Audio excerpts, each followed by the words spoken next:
நம்ம வீட்டாரே நமக்கு வந்து சத்துருன்னு சொல்லிட்டு பைபிள்ல இருக்குதுன்னு நினைக்கிறேன். இந்த டயலாக் வந்து எனக்கு மட்டுமே வந்து கரெக்டாக இருக்கிற மாதிரி இருக்குது. ஏன்னு பார்த்தீங்கன்னா, ஆசைப்பட்டு இந்த நைட்டிலாம் வாங்கி சரி போட்டு பார்க்கலான்னு சொல்லிட்டு போட்டேன்னா, காலையிலேருந்து பயங்கர கமெண்ட் என்னுடைய கணவர்கிட்ட இருந்து. குழந்தைங்களும் அம்மா நல்லா இருக்குதுன்னு சொல்லிட்டாங்க. ஆனால் என் கணவர் ஆல்ரெடியே நீ குண்டா இருக்க, இதில் இந்த மாதிரி ஸ்லீவ் வேறு வச்சு போட்டுட்டியா, பஃப் ஸ்லீவ் வச்சு போடவும் ரொம்ப குண்டா இருக்க அப்படி இப்படின்னு சொல்லிட்டு ரொம்ப கமெண்ட்ஸ். இதில் வேறு அவர் தான் வீடியோ எடுத்தாரா, அவருக்கு முன்னாடி நிற்கும் போது எனக்கே ஒரு மாதிரியான மாதிரி ஆகி போச்சு. அந்த அளவுக்கு கமெண்ட்ஸ்.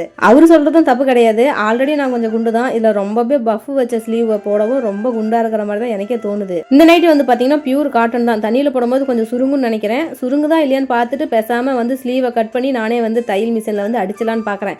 இன்றைக்கி ஒரு நாள் இந்த வீட்டில் இருக்கிறவங்களே நம்மளால் தாண்டி வெளியே வர முடியல அப்படின்னா, இந்த ஊரில் எப்படி இன்றைக்கி நான் மேனேஜ் பண்ண போகிறேன்னு தெரியல. வெளியில் போனால் எல்லாம் கொஞ்சம் டிஃப்ரெண்டாக தான் பார்ப்பாங்க.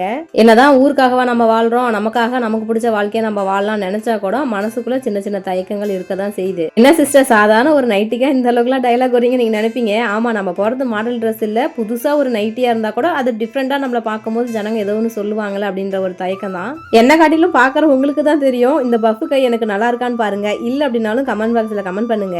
நம்ம வீட்டில் தான் ஆல்ரெடி தையல் மிஷின் இருக்கே, நம்ம அந்த பஃப் ஸ்லீவ் வந்து கட் பண்ணிட்டு நார்மல் ஸ்லீவ் வச்சிடலாம். இன்னைக்கு சாப்பாடு வந்து பார்த்தீங்கன்னா காலையில் பீட்ரூட் பொரியல் சாப்பாடு, அது கூட வந்து கத்திரிக்காய் சாம்பார் மாதிரி வச்சிருந்தேன். நம்மளோட ப்ராடக்ட்டுக்கு நாம ரெடி பண்றது இல்லாம அம்மாவும் வந்து பார்த்தீங்கன்னா ஊர்ல இருக்கும்போது இந்த மாதிரி செம்பருத்தி பூவெல்லாம் கலெக்ட் பண்ணி காய வச்சு கொண்டு வந்து கொடுத்துருவாங்க.